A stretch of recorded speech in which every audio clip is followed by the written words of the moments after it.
Hello, everybody. I'm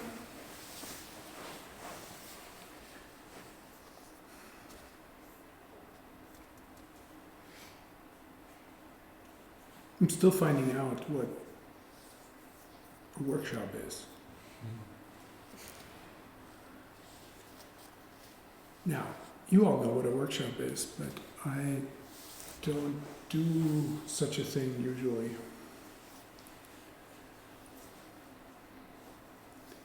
There's something about the way I was trained in Zen practice that it's just the way it was, but I'm now not sure if it's so great. My teacher always spoke about the learning process in Zen practice as an autodidactic apprenticeship. That's a contradiction in terms. Autodidactic means you're teaching yourself, and apprenticing yourself means you're learning from someone else. So it's very Zen, it's contradictory. But there's something in there. You're receiving over time oral instruction and teaching, and then you implement that in relationship to your own experience, but also the uniqueness and particularity of your own conditioning and physiology and so forth. You're implementing what you've received into your own practice and then embodiment and living of these teachings. This implementation, this autodidactic process cannot be replaced, right? You cannot assume that someone else is doing that for you. It's not possible.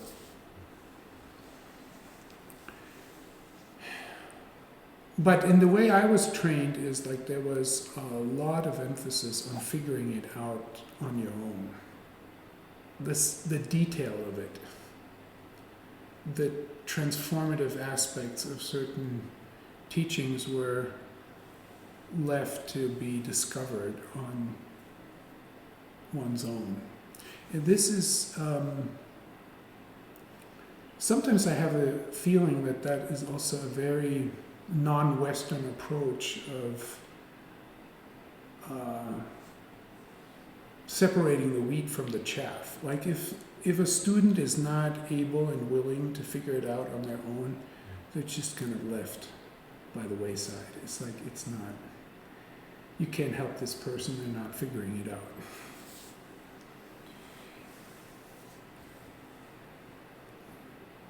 Sometime, like this is now for me, like 10 years ago, I started a Qigong practice, and I recognized how much I benefited from detailed instruction, like very detailed instruction, postural, in terms of breathing, very precise, like don't do it this way, do it this way. And you have to, I felt like I had to have some faith in like doing it this way was the correct way, you know, and how do you have that trust? Well, in Eastern spiritual traditions, that trust is established through lineage, you know, it's been passed down for centuries, you know, therefore we should trust it. I mean, you see this all the time. It's like the ancients did it, so we should do it. Well, I don't know if that's convincing to us, you know, these ancients, they didn't do modern science, and so maybe why should we trust their stuff, particularly if it pertains to things that seem kind of outlandish to us, you know, special breathing techniques that produce these miraculous powers, and we think like, oh, that's not possible, like why should we believe that? there the autodidactic part comes in again. You need to verify in your own experience whether something is truly producing the promised effect or not. But some things need to be just taken on at face value, and like you need to first see and apply and see if it works. Okay, so for me, I'm wanting to experiment with how this more detailed instruction can be passed on. And the format for this is not so clear for me. It's like in the Qigong practice that I started with my teacher, the lessons were all one-on-one. Like he basically said, you can't teach in a group, it's not possible. Why? Because you can't focus specifically on those details. Like you can't correct 10 people at the same time with the particularity of movement and breath and so forth.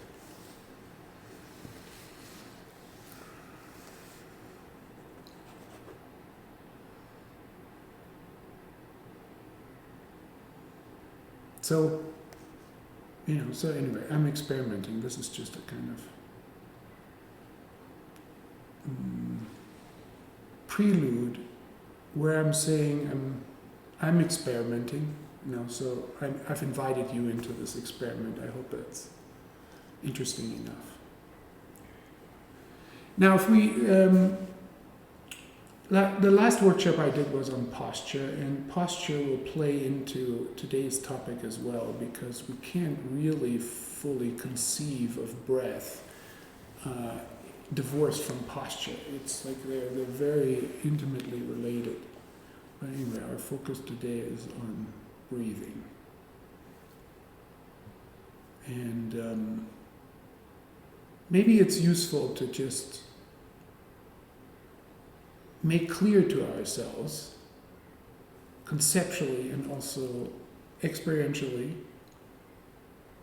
you're breathing right now. You can give some attention to that process as I'm speaking and you're listening.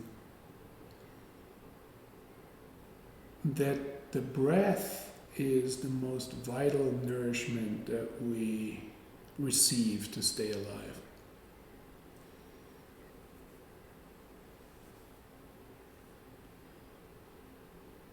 You can go without food for, 3 to 4 weeks, and if you don't move much, like say people in a hunger strike, you can go for longer. There might be some damage to your organs, but you can survive for a long time without food, and you can go without water for typically 3 to 5 days. And you can go without breath for a few minutes. If you experiment with holding your breath, like an untrained individual, adult human can do it for 30 to 60 seconds. But some of us will struggle doing that. And there's a sort of a massive hunger for air and staying alive that comes from when air is cut off. Some of us maybe have actually experienced that in a life-threatening situation, or if you've been swimming and diving or something, you can feel that when you're like just coming up in time for air. And there's I just mean, like in an extreme situation like this, we can recognize the existential dimension of the life and death giving dimension of breathing and stopping to breathe.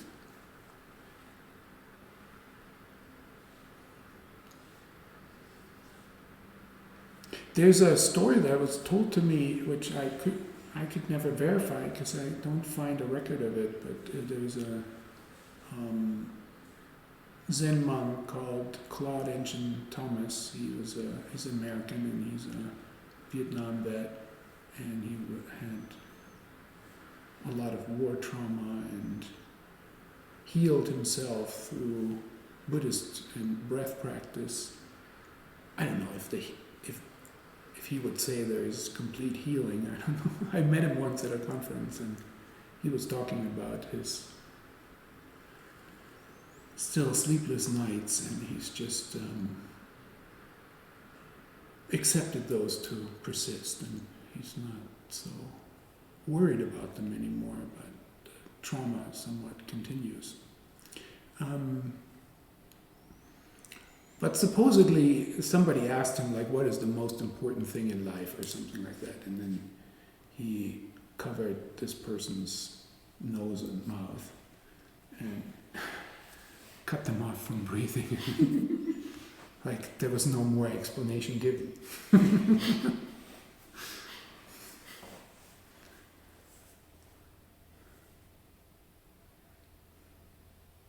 Now,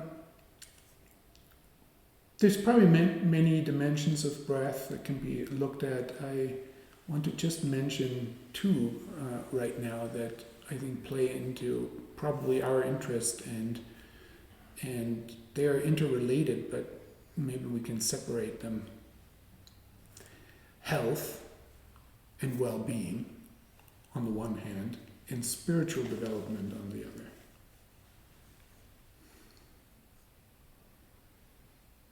And you can look at how you breathe and what could be done about how you're breathing in terms of health and well-being. And there's, in recent years, there's been a renewed interest in our culture, and there's some bestsellers that were written about breath. And I looked at these things more closely. There's two books that seem to stand out for me. There's James Nestor, the book is called Breath. You'll find them when you Google these books. And the other one is Patrick McKeown, The Oxygen Advantage. And there's some fascinating detail in there about how we, generally speaking, as a culture, are making really significant mistakes in our breathing, and how we are harming our health and well-being by making these mistakes. And then there is something that I find absolutely fascinating that the books discuss, that for a human being, there isn't, it's difficult to say that there is something like natural breathing at this point.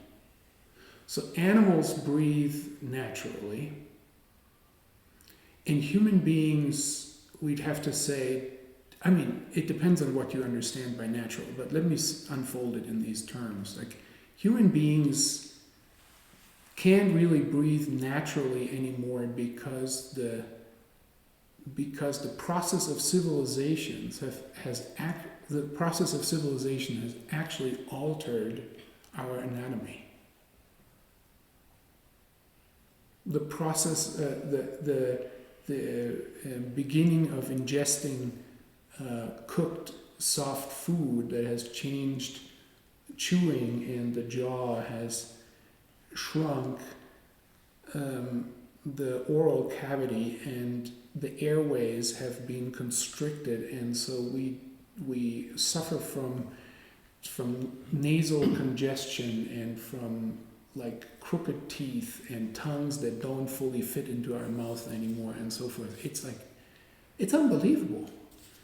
There's a term for this. It's called disevolution. Dis, like in dysfunction. Disevolution, like evolution in the human being has proceeded in a way that has created problems rather than optimization. Now, you have to think of it as a kind of trade-off. This cooked food has allowed energy savings that has supported brain development. So the human being has gained many advantages through this kind of evolution, but the price to be paid is actually that breathing doesn't come to us naturally anymore because we are dealing with these problems. I find this absolutely fascinating. This means kind of that we need a breathing practice in order to have optimal health and well-being. If we don't have a breathing practice, we won't have optimal health. I mean, you may argue with this. I'm just reporting that that's sort of the perspective of the books that I've just mentioned, and it's interesting. It's true for other areas too. I think where our life, I think now seems to depend on having a practice. We need to practice being a fully healthy and spiritually developed human being. It's not just there.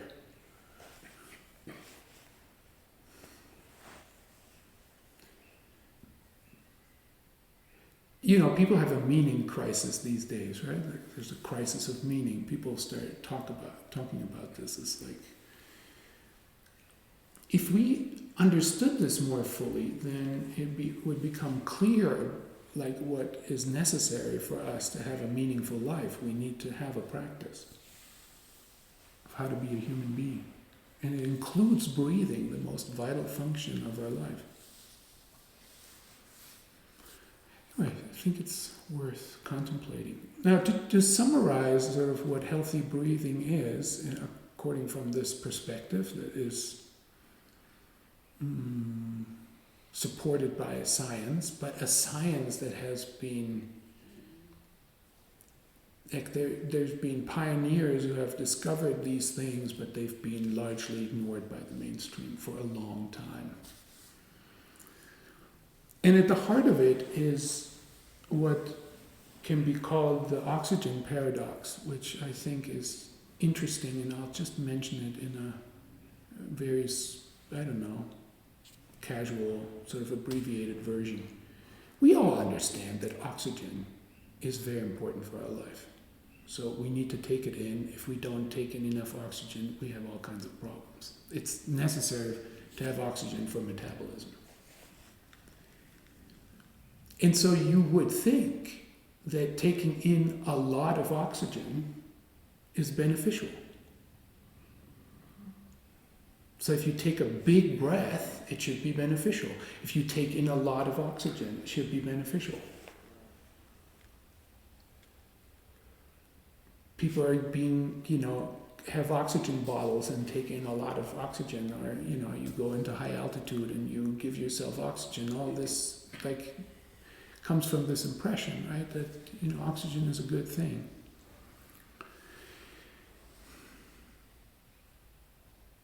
But, paradoxically, optimal breath depends on the level of carbon dioxide in your blood. If that level of carbon dioxide is high, that gives your cardiovascular system, like the pulmonary cardiovascular system, the impulse to extract oxygen from the lungs into the blood. So there's a mechanism on a molecular level, like when carbon dioxide levels are high, then, take oxygen in from the air. So when your carbon dioxide level is high, you take in more oxygen.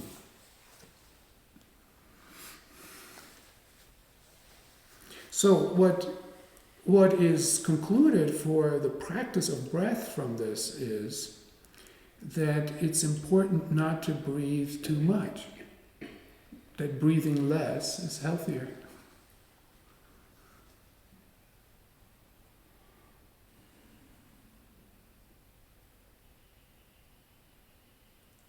That to breathe more slowly is healthier than to breathe at a higher rate.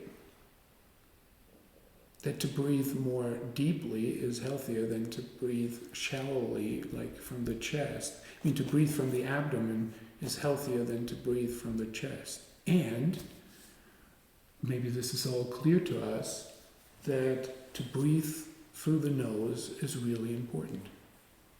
To only breathe through the nose and not breathe through the mouth at all times, ideally. So if you suffer from nasal obstruction and congestion and stuff, chronically, this is a problem because then you're forced into mouth breathing regularly and it's not good.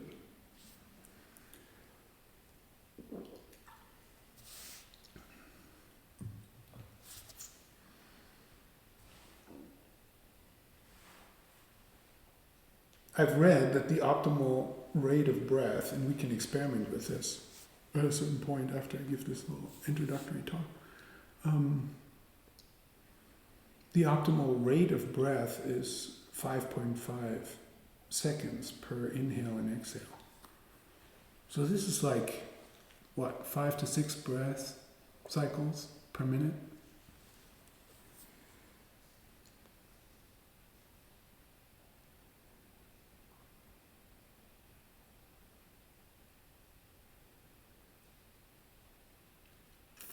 When I think of myself before I started practicing Zen, I suffered from these conditions, like I was breathing through the mouth, not all the time, but regularly. I was breathing into my chest, and I had to discover abdominal breathing. And my breath cycles were rather short. And now, after when did I start practicing? In 1996, so it's like 30 years. I breathe through the nose, I breathe from the abdomen, and my breath is basically, if I'm testing it, it is settled at like 6 seconds. Or this is 12 seconds for a whole breath cycle or something. You can count it, like, you got 1, 2, 3, 4, 5. Like, can test how long it feels. But whenever you do such a thing, you don't want to force yourself. It's like you can always extend it or take in more air, but the breath needs to remain calm. Like if it doesn't remain calm, then you're forcing something. You're trying to prove something to yourself that you can extend the breath cycle. So it kind of has to occur in this calm, light breathing,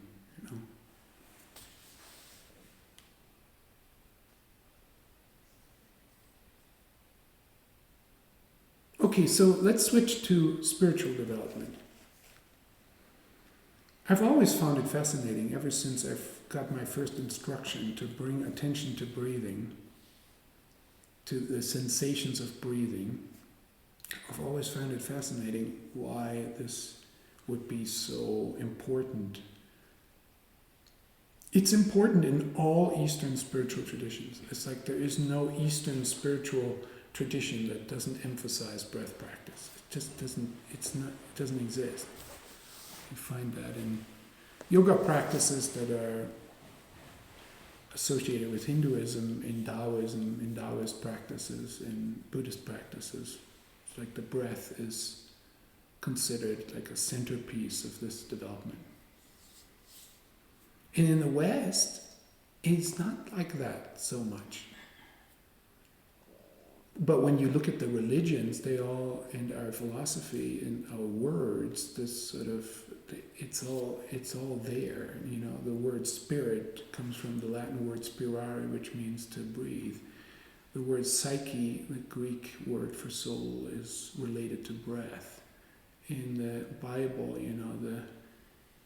the life is given to this clay form of human being through breathing life into it.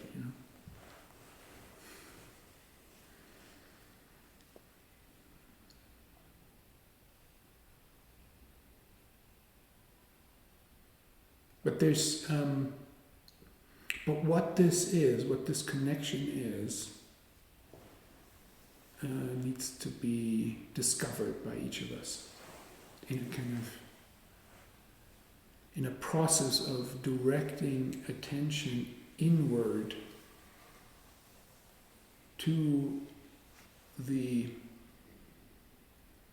event of breathing, and then to the sensations of breathing, and then to the subtlety of the sensations of breathing that occur throughout the body. I think our Western view is like breath happens mechanically in the lung. Like there's an opening, air gets sucked in, it fills the lung, there's a chemical process here where oxygen and CO2 gets exchanged and then it gets exhaled, right? It's mechanical, it's a machine. The body is a machine. But from a yogic point of view or a spiritual practice point of view, the body, you can look at the body as a machine and you look at it as an object, but the fascinating thing about your own body is that you can feel it. You can feel your body. You can look at it from the outside, which is actually, somewhat difficult to do. You can't look inside, but you can feel the body. So now, we may have a view that all these processes of exchange of gases and metabolism cannot be felt. Like they happen unconsciously, so to speak. Like the body just does that stuff, it supports us, and we live in the head and in the mind, and our main function is to produce thought and narrative or something. That makes us a human being, and this is just happening. But it's not true. You can refine your feeling capacity to feel these processes in your body.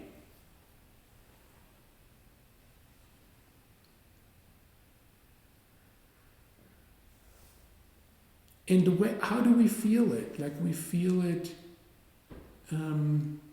by having energy or not having energy. Like, and now I'm talking about a felt energy, right? Like you're wakeful and not fatigued, and your energy is constant, or you feel depressed and it's not quite there. Or it's like if we start paying attention to those feelings, we get a better understanding of what is really happening.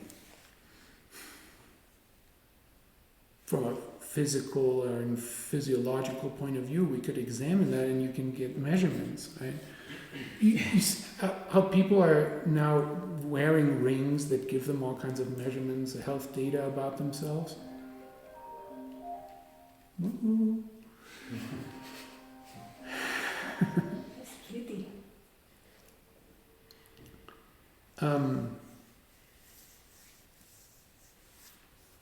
I think that's fine. I mean, I'm not criticizing it, but I think it's also a sign of a development that we do not trust our internal feelings all that much and need to objectify them in data that you can, see on your iPhone screen to give you feedback about how you're doing. So this is all to say that the subtlety of feeling the felt body can be increased through giving attention to it significantly, dramatically.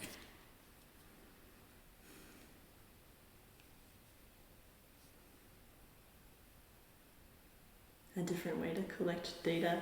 Yes, different form of data collection.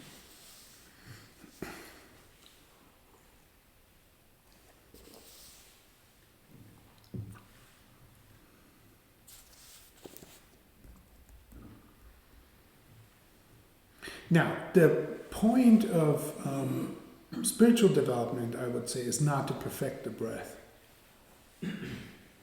It's to find out who you are when you observe the breath in its subtlety.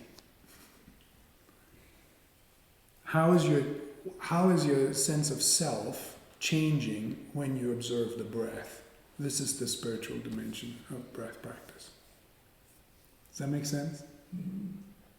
Now, as you are observing the breath, to find out who you are when you observe the breath may also, as a byproduct, perfect the breath. It may also have health and well-being benefits. But now I think as the West is discovering breath practice from these various spiritual traditions, it often just lands in the health and well-being camp. Because that's what we want to improve. I think there's nothing wrong with that necessarily, but it is leaving something out.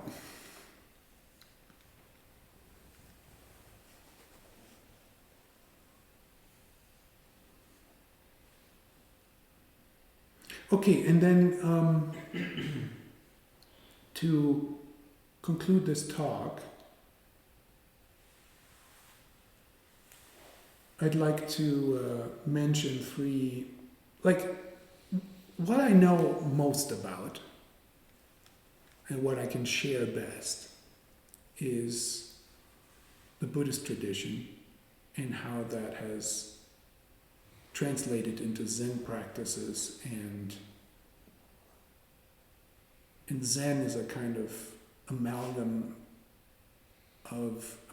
is that the right word in English? Amalgam of Buddhism and Taoism. So Taoist practices have had an influence of a Zen understanding of breath practice. But the root of it is in the sutras, and there's 3 sutras. If you ever want to look them up, there are 3 sutras that teach the art of meditation and breath awareness. I'll just write them down so that, if I just say them, you can't. It's just sound. There's the Satipatthana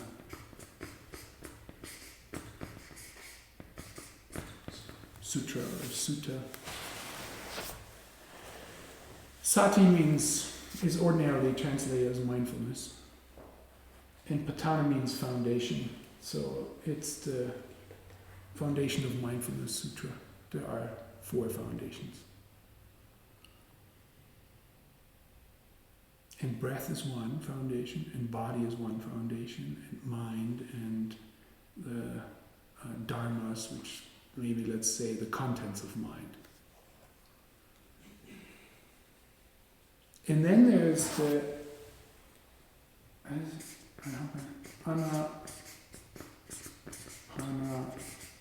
Anapanasati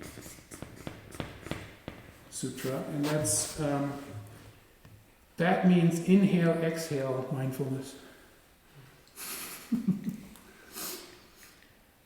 This is usually called the mindfulness of breathing sutra. And then there is the Kaya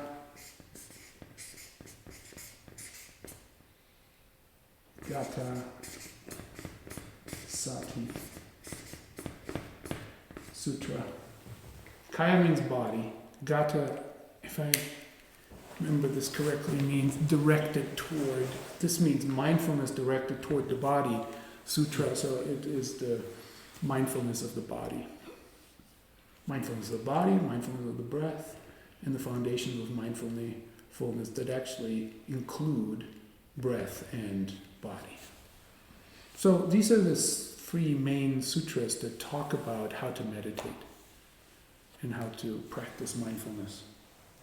And there are 4 things that these sutras all basically emphasize. And we can use that as a kind of a way to explore. They all say, go to a quiet place.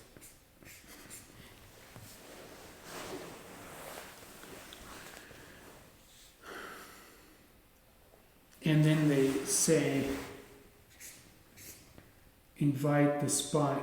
This is my language actually.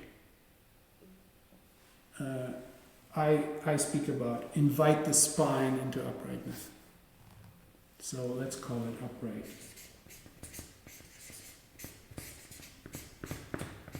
I say invite because there is a difference between forcing yourself into uprightness and inviting yourself into uprightness. And we can touch on that. So, an upright spine. And then the third is notice breath.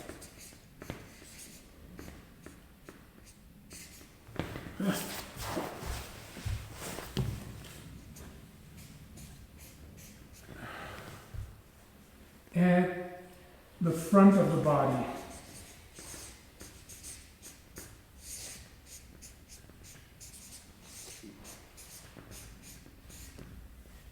And then 4, breathe through the whole body.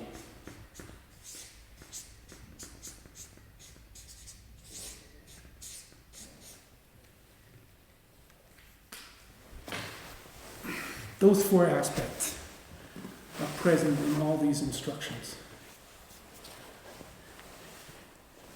Let me just touch on that briefly, and then we can, if there are questions, we can do some quick Q&A, and then we can take a break, and then we can start doing some practices.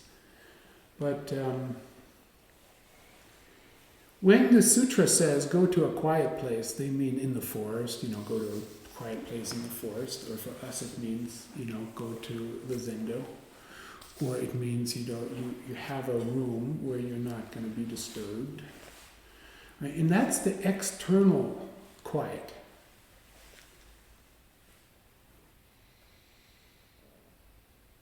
If I keep quiet for a moment,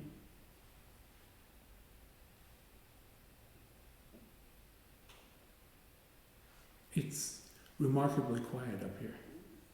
We're in the mountains. If we're in the city, it's not so quiet.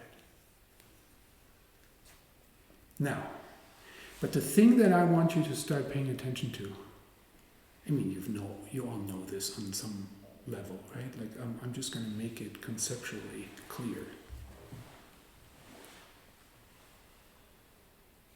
Our practice is not about making the world quiet or living in places that are quiet. Our practice is to use the quietude to discover an inner quietude.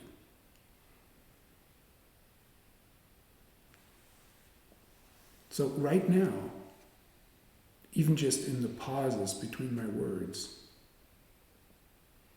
what does it feel like in your own body to feel the quiet?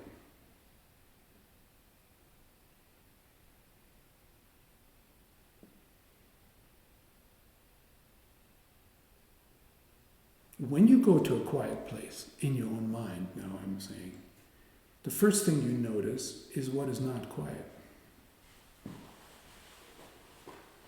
You notice your mind. You notice the thoughts that are coming and going that are not quiet. And you notice a certain kind of nervous activation in your body that is not settled, but stirring or something.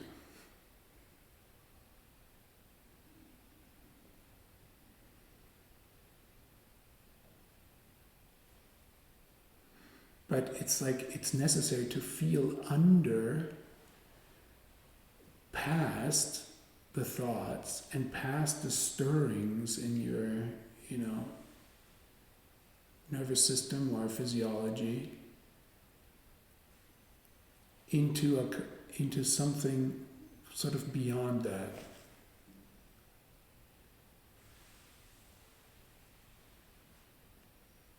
And I'll just give it a couple of words.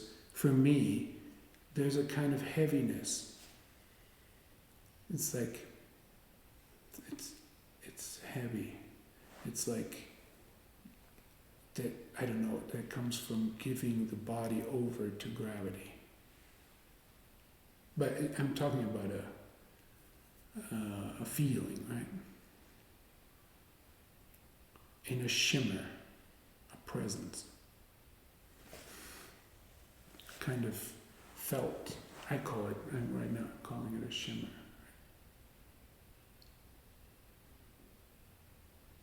And it's like a background sensation.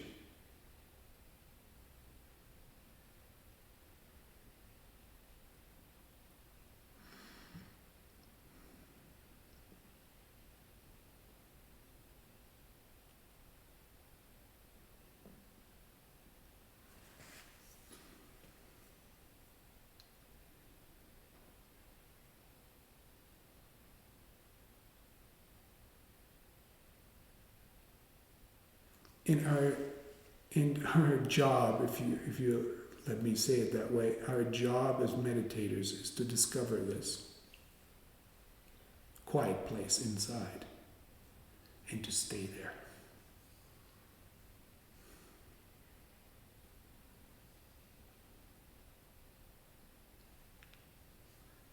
To not lose it.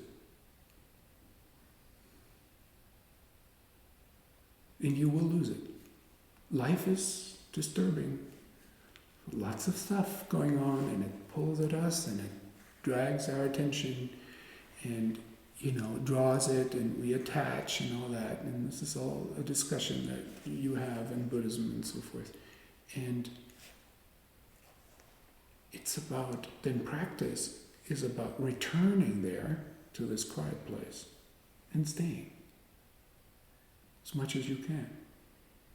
And you bring it into, your walking and talking and living.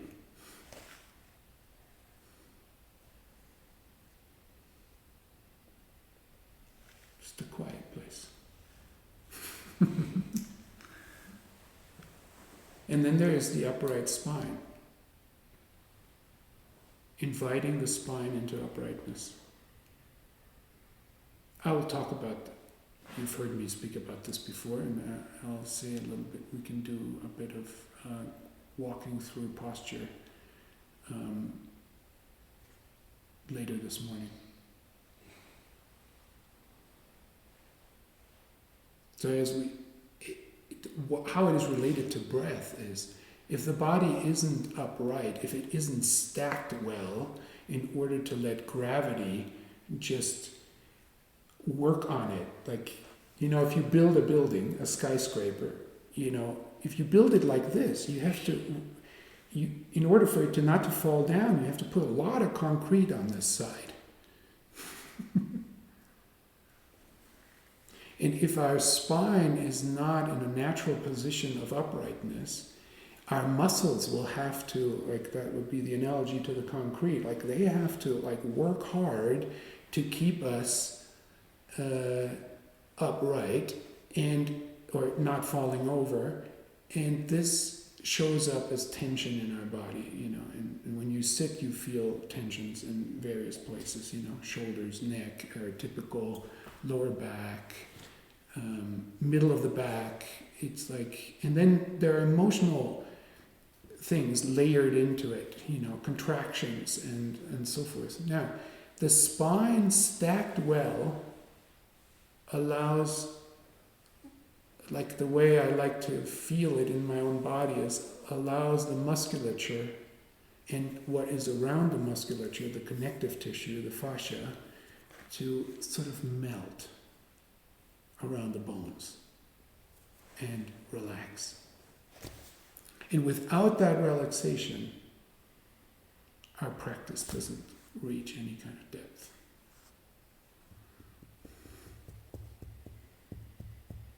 So posture is important for that reason.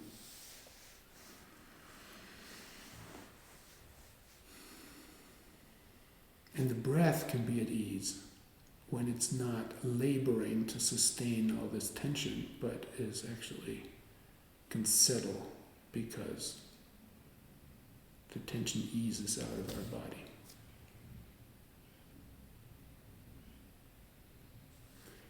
Notice the breath on the front of the body. There's 2 points that get emphasized in the sutras. One is the nostrils, where you observe the breath coming in, because we do this for a moment. You feel kind of the cold air hitting your nostrils as you breathe in. And then as you exhale, you feel the warm air coming out. This nostril breathing is not emphasized in Zen. Maybe it should be a little bit, because I find there's fascinating things to discover about the sensations in the nose. I'll just make a point. The tip of the nose is considered to be like, these are the first cells of the embryo. In Taoist thinking, it's like, this is a very important point, the tip of the nose. And the nostrils, the outside, you can try this like while I'm talking, or sometime during the day, or when you sit, you experiment with it. I learned this in my Qigong practices. Inhale, feeling the tip of the nose. Exhale, feeling the outside of your nostrils. Or put your attention there when you exhale. Put your attention here on the tip when you inhale, and on the nostrils when you exhale.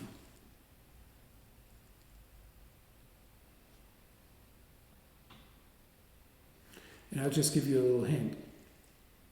Feeling the tip of the nose is very centering. And feeling the outside of the nostrils is very expanding. So it feels like center and field, center and field. And you can have that sort of in your whole, like let your whole face and mind have that, these 2 dimensions through the nostrils and the tip of the nose. Anyway, it's not emphasized in Zen. I haven't been taught about it. But in Vipassana practice, many practitioners observe the breath on the nostrils because it's in the sutras. And the other point is the belly, the abdomen. And so when you inhale, the abdomen rises, and when you exhale, it falls.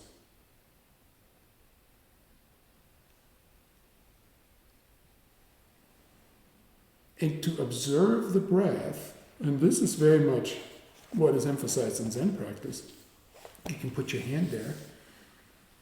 We'll do that, more of that, but when you inhale, do you feel your abdomen expanding? And when you exhale, does it fall?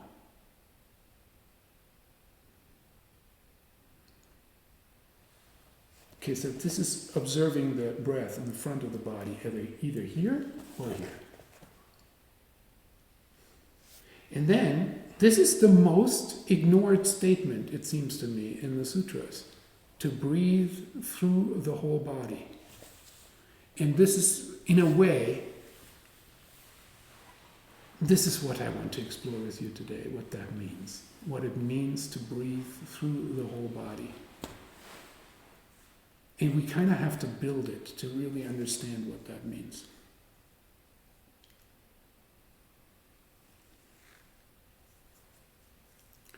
Now, just as one pointer to this is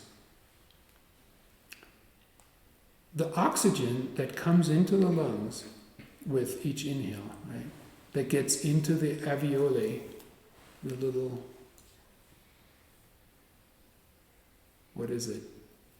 What do you call that in English? Air sacs. Little air sacs. Air sacs. That goes into these air sacs. There, it gets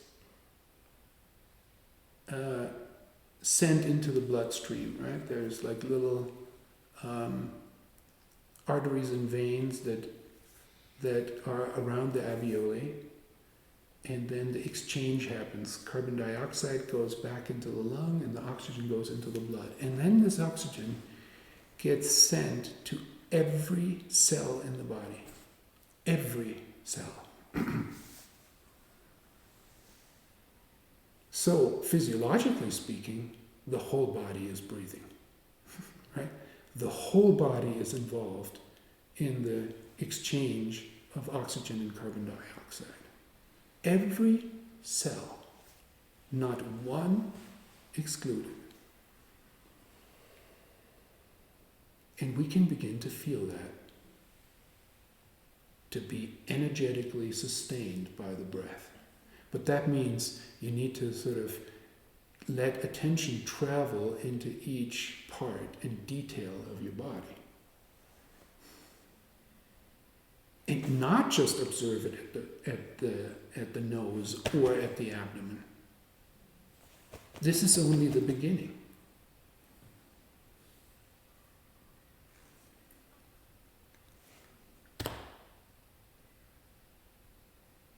Okay, that's enough for an introduction.